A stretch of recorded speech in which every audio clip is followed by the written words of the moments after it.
What's up, RBLR Nation? Hope y'all are having a good night, good week. It's an interesting week for USF sports. The men's basketball and the women's basketball starting up. In case you didn't know, this is RBLR Bulls. So we're gonna be talking about that. We're gonna be talking about the basketball season starting up for both men and women. We're talking a little football as well, and there's a lot of sports going on. Soccer is doing its thing. The volleyball team is doing their thing too. So we've got a lot to talk about this week. But before we get to any specific topics, I want to introduce my wonderful co-host, Mr. Musab Tariq. We're doing double duty tonight. It's USF. It's the Tampa Bay Bucks. How you doing tonight, Musab? You ready? So far, so good. Yeah, man, I'm ready. Just excited. There's just so much USF action going on, we're done with the bye week now for football. Basketball just started, and we're gonna get into it, but just a whole lot of action going on, and it's also just some good stuff going on too. Yeah. Oh, indeed. I don't remember if we covered it in the last episode or if we discussed it at all, but they hired Derek Brooks too. That's kind of fun. That's a big update in the USF athletic department. New AD, now I think he was the COO. Is that the title that they gave him? Yeah, it was something weird and kind of corporate. But so really exciting stuff around USF. But we'll talk some football first. They are back in action after a bye week. They're taking on UTSA on Thursday, so tomorrow, technically, from where we're recording. And they're, just a little check-in. They're 6-2 right now, 4th in the American Conference. They had the one loss not last week, but the week before against Memphis. But a whole lot of other teams lost this past week as well. UNT took down Navy in a big, I don't want to say big, but a pretty surprising upset. And an even bigger upset, frankly, was UTSA taking down Tulane. So that was really interesting. And that'll be something to monitor for sure, because those are two of the teams that USF's going to be competing with for that conference championship title game appearance. So a lot of stuff going on in the football world, but focusing specifically on the USF UTSA game. ESPN is going to be on campus at USF from 2 to 3 p.m. They're going to have a little pregame show, so that's kind of fun. That doesn't usually happen to USF, but there's a Thursday night feature game. And it's kind of a big one, kind of an impactful one. Every game for USF is a must win at this point if they want to make it to the conference championship. So really interesting. But UTSA kind of on the fringes of the American Conference, not quite Charlotte level bad or Rice level bad, but definitely not thought of among the Tulane, Memphis, and USFs. But after they took down Tulane, does this kind of change how you view UTSA from before, Musab? At first I was like, yeah, but then I looked at Tulane's schedule, man, and they look good, but I mean they haven't really played any real competition, compared to the other, American Athletic Conference, kind of top dogs like Memphis, USF, or Navy, hell, even UNT as well. So, no, I mean, and when they did face a good team, I mean they got absolutely annihilated. They played Ole Miss, but Ole Miss is Ole Miss. I mean, we're not going to be like, oh, it should have been a close game or something too. So, right. But no, man, they got embarrassed by UTSA big time. It was I never thought that Tulane was that much of a threat, but they just played extra sloppy, and I think if anything, they made UTSA look good. But UTSA also had a hell of a game too. I don't want to just take away that that iconic win from them either. Right. 523 yards total. I mean, their quarterback, Owen McCown, son of Josh McCown, was absolutely cooking it out there. 370 yards, 4 touchdowns. This was bound to happen, but then again, you think about they had I think like 4 turnovers, 2 interceptions by Tulane, so that doesn't help. And I know they also were missing 2 key linebackers, again, from the names from the top of my head. So that didn't help. But the fact that they just got ran over, it wasn't like it was a close loss. Right. That's sort of what made me raise my eyebrow, so to speak, that it wasn't really close. It wasn't like oh, man, they just lost. Like USF and Memphis, that was a close game. Like USF just narrowly took that L. UTSA did not have any problem with Tulane, it seemed like. I know Tulane definitely helped them out with those turnovers, like you said, but also like UTSA forced those turnovers, right? So, yeah, Owen McCown, Luke McCown, Josh McCown's brother. Yeah, my goodness, he's been cooking this year. The lefty, he's a fun guy to watch out there for sure. Not a massive athlete or anything. Definitely not, definitely not Byron Brown or anything like that in terms of dual threat ability. But man, he can really throw that ball. He can spin it. So, yeah, he's been fantastic this year. 17 touchdowns to 4 interceptions. I mean, that's going to do the job every time for sure. Are there any other UTSA players that you're kind of looking at it based on their performance against Tulane, or just regarding their whole season performance? Who are you looking at as some key guys from UTSA? I mean, yeah, they got some dogs on offense, with the running back Robert Henry, who has like 955 rushing yards, 11 touchdowns. But on top of that, who kind of complements him a little bit. I don't want to say it's kind of like a 1-2 punch, but Will Henderson, he gets a little bit of action as well with the run game and the pass game. So definitely a key role player. I mean, their wide receivers had a hell of a night. I don't know if I want to say Tulane's DBs are just absolutely dog crap, but it's just the fact that they had the opportunities there. Devin McEwen he's their team leader. He has 6 receiving touchdowns, averages like almost 11 yards per reception, and then David Amador. He had a big game last week, and he's also a special teams threat. Their special teams, wasn't much of a threat last game against Tulane, but just a guy to look out for. But the defense is where I'm looking at, just because I'm hoping to rack up as many points as possible. So the big guy that I'm looking at is Jimmy Wyrick. He already has 6 pass deflections. He's second in tackles on the team. As a safety, just absolute DB dog out there. Yeah, man, this is a tough team. I think UTSA, they kind of get overshadowed by like literally every other Texas university, because you got Texas Tech, A&M, Longhorns. Like, there are just so many stinking good teams out there. SMU, like, there are some really good teams in the state of Texas. And UTSA, they're in the American Conference. They haven't really had a whole lot of success recently or throughout their history, frankly. But man, they're a good team. They still get like the worst players in Texas are still pretty darn good in terms of being D1 players in Texas, D1 football players especially. So yeah, there is a lot of talent over there on that UTSA team. So there's some stuff to watch out for there for sure. But in terms of USF specifically, do you think that maybe this is kind of a nice little bounce back game? Do you think there's like any statement that can be made with a game like this? Or do you think USF is kind of just in take care of business mode, not really too worried about public perception or anything like that? Yeah, if I was the Bulls, I wouldn't be worried about public perception. I would worry about just sticking to the fundamentals and keeping it a clean game. Turnovers really bit Tulane in the butt. It bit us in the butt as well. We only had 1 turnover against Memphis. I have to say it felt like it was quite costly, just because it came down to the wire. So just any small thing like that, it can kind of change the whole kind of momentum of the game for each team. So that's probably the biggest thing to learn, is just, having a clean game, as much as possible from that Memphis loss. But I don't know, is there anything that you're looking at? Definitely, like you said, the turnovers thing is just so huge, because if they don't beat themselves, I don't really see UTSA taking home a victory, especially, they're traveling, they're on the road facing against USF. We always talk about not having necessarily a big home field advantage, but more just like, playing on the road is tough, regardless of how daunting or intimidating the away crowd is.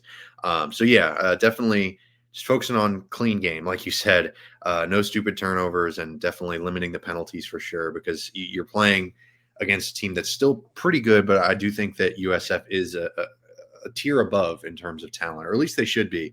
And so, when you're playing in these types of games, it's really about not playing stupid, just playing smart.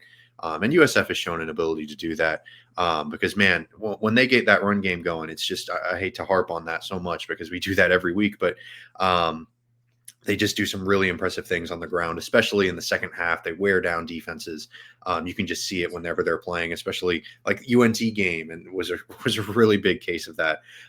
They just wore down that UNT defensive line and that secondary and the linebackers, because they're tough to tackle. It's tough to tackle Byron Brown and Sam Franklin and Davenport. So yeah, that's kind of keys to victory. But are there any other guys that you're looking at on USF to kind of step up and have a big game? Yeah, before that, I also say I have to say it's nice to know that UNT absolutely crushed UTSA 55-17. Just some food for thought for our listeners as well. I'm not saying that we're going to do the exact same, but as much as I want to say it's any given Saturday or Thursday, whenever these guys play, I still stand by my first statement I said about Tulane. They just haven't faced any top dogs, and it shows. So. Defense, I'm looking more at our defense. I think, we're looking at, Mac Harris, Jalen Schuler, Jarvis Lee, Deshaun Rucker. I'm expecting them to have a big game as, they've been, stepping up to the plate in the past, of course. But the biggest thing that I'm looking for is now I got to, actually pull that up. But I don't recall UTSA having a very dominant run game, against Tulane, minus Robert Henry. He had a pretty good game, but yeah, McCown was cooking, but yeah, they weren't running. Yeah, it was really the McCown and the wide receiver show. But the only thing is just focusing on playing all four quarters because as we saw from the Memphis game, we held Memphis's running game to like 53 yards, for the most part, and then boom comes the fourth quarter, and they kind of rushed for 76 yards. So, just kind of, all gas, no breaks, kind of, defense is what I'm looking for. And Brendan Lewis, the Memphis quarterback, despite that bum ankle, he had a heck of a game too. Yeah, so USF's defense definitely has some work to do in terms of improving from their last time out. And UTSA is not just, it's not Charlotte, it's not Rice, it's not SC State.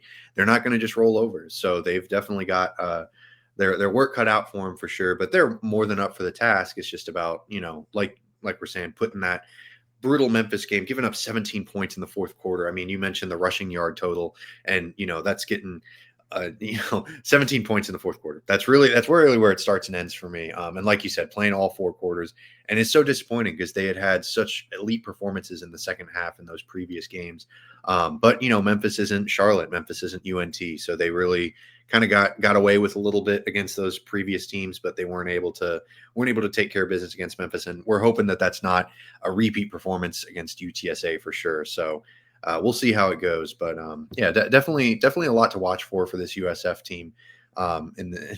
Because if they win this game, if they're able to take care of business, they can build some momentum and really make a really nice run. Because after UTSA, they have a little bit of a break in the schedule, and then it's Navy. Navy's kind of the next big prove it game, if you will. Other than that, I think they should be able to take care of business in terms of conference play. But I did want to get us into some predictions here for the USF football team because we've got some really tremendous stuff to talk about around USF athletics, and we'll get to that to kind of finish off the second half of the show. But before we do, who you got winning and by how much, Mr. Paturi? I'm going USF 38, UTSA 24. I think USF comes with a solid win. I think that UTSA has a capability to cook up a couple things. I think they have some offensive weapons, especially with McCown under center. So it could be a little bit lower, but I do think that they get some points on the board. But for the most part, I think USF dominates. It can kind of be during certain periods, just depending on how much momentum we get going on. But I'm just more optimistic just because, UTSA has not faced a team like USF. I feel like, especially when it comes to our defense. So we'll definitely hold it down.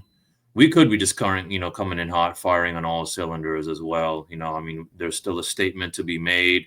The whole kind of, playoff chances are not really in our favor anymore, or not really in our control. It's, we're going to have a lot of things, to happen for us to, really have that chance. So we got to do what we can, but, we still have a statement to be made.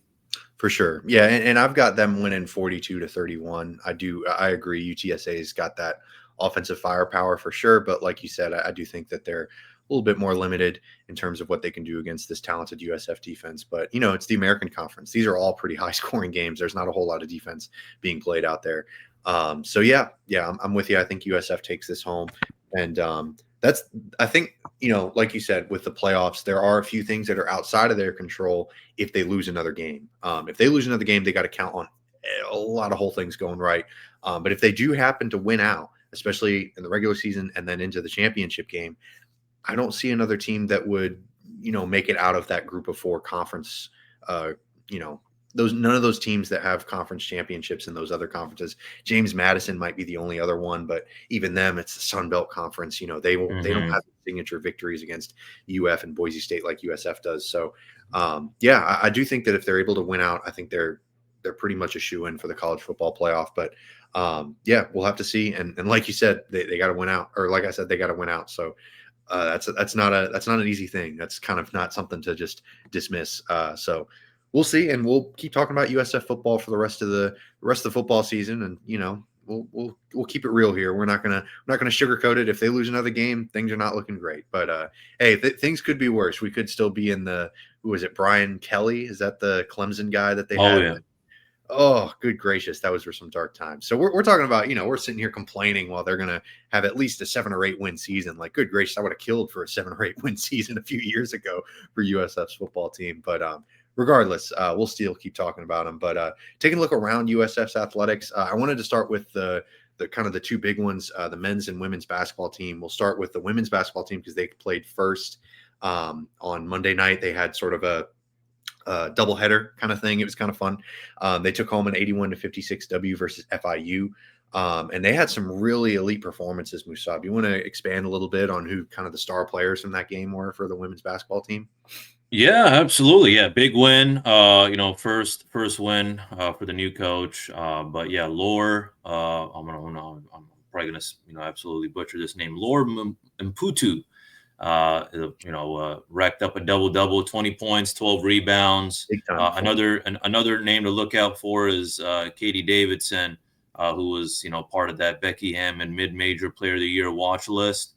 She racked up 14 points, 5 rebounds. Same thing with another watch list member, Eden Battle, 17 points. She had, I think it was around 7 rebounds, and she had a few assists. So doing a little bit of everything. And then forward Fatu Diakite also stepped up, 10 points, 5 rebounds. They had I think, unfortunately, FIU had no bench points. I think we had around 25 or something. So the beauty or something unique, that I noticed, looking at the box score and, watching the highlights and seeing, wow, there's a whole lot of, different girls kind of stepping up to the plate. And, it seems like it's a team effort or a team win, which is because, nobody played more than 25 minutes. So we're not going to, I doubt we're going to see that in the future. We got some, real spicy competition. So we're definitely going to be relying on our stars. But hey, look, big win. We're off to a great start. It was, it's a solid FIU team.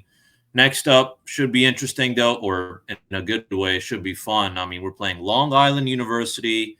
Only so much. All right, look, only so much we know about them. It's a home game this Friday, so please do, if you're in the area, check it out. But yeah, only so much we know about them, Carter. But key player to watch is Kadidia Toure, who had 26 points and 10 rebounds versus Northeastern. So look, as long as we lock her up, I think we should be fine. It didn't seem like anyone from LIU was some important player minus her. So hope that goes well, and hope our girls lock her down and get the job done, of course.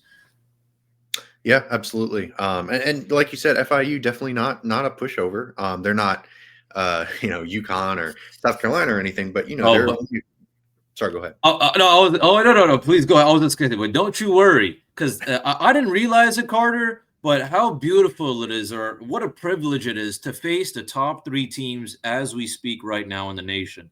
We're going to have UConn on our schedule. The women's basketball team has South Carolina. I think there was another, I think Vandy or someone was like 19. And then also, and UCLA as number 3 right now in the Duke. nation. They get to play Duke. So, look, we got a good warm up. Hopefully, fingers crossed, we, run over LIU, but the fun is beginning soon. And I think, the best thing that I love is, we can really see how we stand against the big dogs, and not just the big dogs. I mean, the biggest of the biggest. I mean, UConn, South Carolina. Oh man, this one, it's gonna be a fun season, man. It just makes me happy as a USF fan to see, our athletic programs going against other top tier competition. We're seeing a little bit of that right now with football, and now we're seeing it with women's basketball. So I'm excited, but yeah, men's basketball, Carter. Yeah, I mean, what have you seen so far? Yeah, I mean, a really solid performance against FAMU. So, take that with a grain of salt. But 102-67, that's not nothing, even against maybe a lower tier opponent like FAMU. They got some really tremendous performances out of some transfers. A D2 transfer, Wes Ennis, had 22. And then an Arkansas State transfer. You're going to hear that a lot with the new coach, Isaiah Nelson, 10 points and 16 rebounds, a nice little double-double for him. The bench had a 37-point performance, so that was really outstanding as well. It's similar to the women's basketball game, like just getting as many guys in there as you can, as many guys involved with the game as you can. So that was really encouraging to see. They're headed to George Washington this Saturday to take on an Atlantic 10 opponent. So that should be really interesting to watch. But yeah, I'm really excited to see how the men's basketball team progresses. Did you have any other thoughts to add on them? But to piggyback off of your point with the women's basketball team, the men's basketball team's got some tough opponents too, just in conference. Frankly, the American Conference men's basketball is pretty tough. They're going to have to play some good teams. But any other thoughts on the men's basketball game from this past Monday? No, I mean, just, we obviously we're off to a great start, but it's only been one game, so only so much we can say. But I have to say, very nice to see D2 transfer Wes Ennis rack up 22 points. Yeah, It's nice. kind of seeing that adjustment from D2 to D1.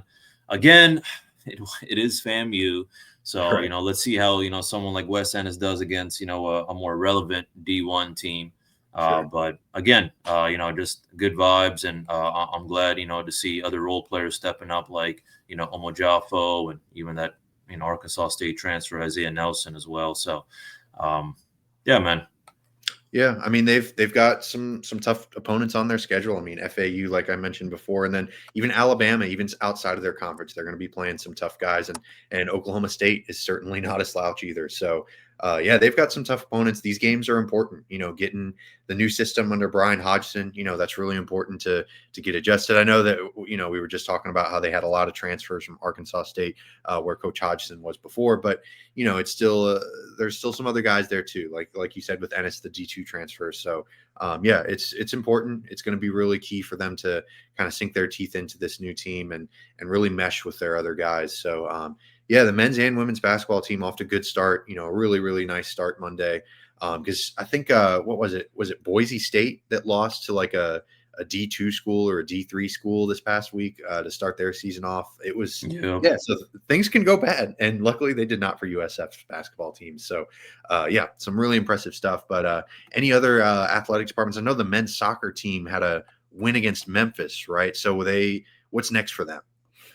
Yes, big win against Memphis. The men's soccer team now is locked in number 3 as a number 3 seed in the American Athletic Conference tournament, which begins this Friday, November 7th. They'll be facing Tulsa, so should be a good matchup. And just excited to see that we're getting some recognition and all that. So I'm excited for that. But women's soccer, though, on the other hand, the action's already begun. I had the privilege to attend the game last week against FAU. It was absolutely electric, back and forth dogfight up until the end. USF racked up a nice header goal, and then shortly after, boom, just a couple of errors on the defense. Goalie kind of jumped the gun. Boom, FAU ties it up.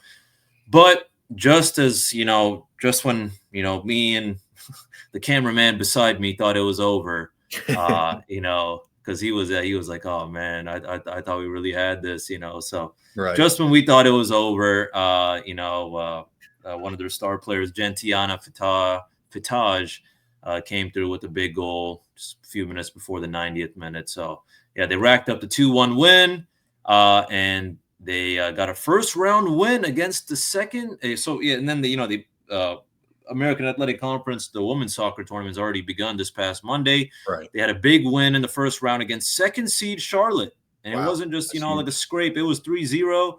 They're going to face Rice this Thursday, so tomorrow.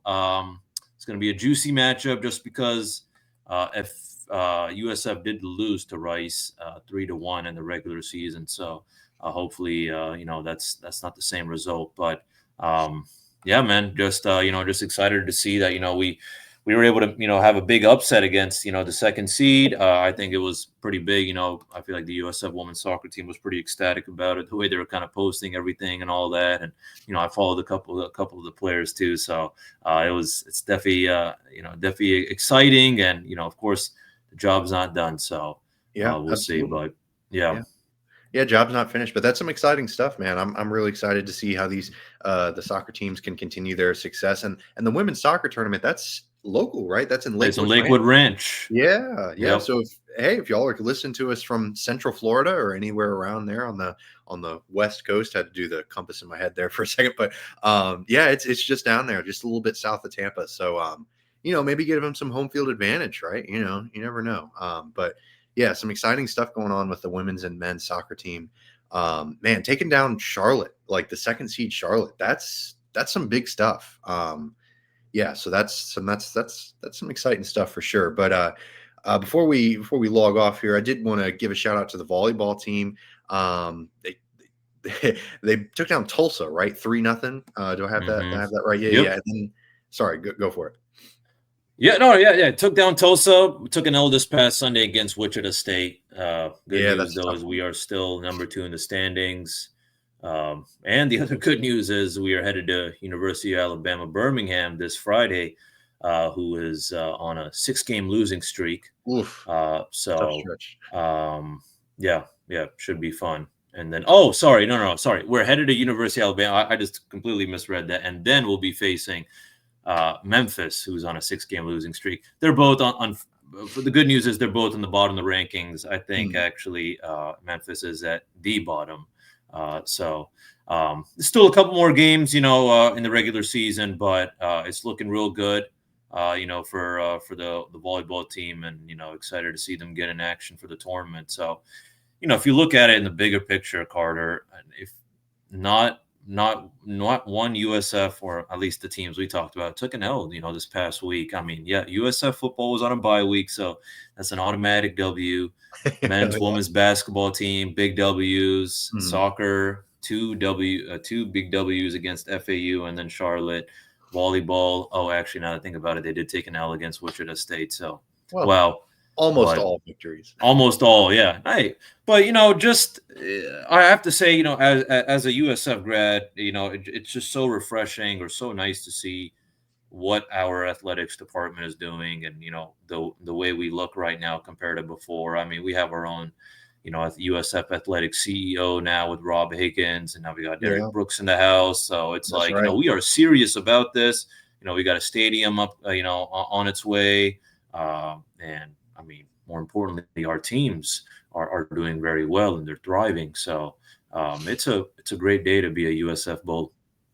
Yeah, I mean, if you're looking back, there's been some dark times, especially for the men's basketball and the football teams. The women's basketball team has been pretty solid throughout really my lifetime in the 21st century. So that's not really what we're talking about in terms of a bounce back. But yeah, like you said, the new CEO, I'm still getting used to that. I feel like I'm going to keep calling Rob Higgins the athletic director, because that's just, that's what you call a guy in his position. But he seems to be getting them on the right track. I know he's only been there for a few months now, but man, he seems to have a really positive attitude, and seems to have some very active. I feel like he's everywhere in the community. I see tweets, and it's like 1 second he's at the soccer game, and then boom, he's at the basketball game. I'm like, my.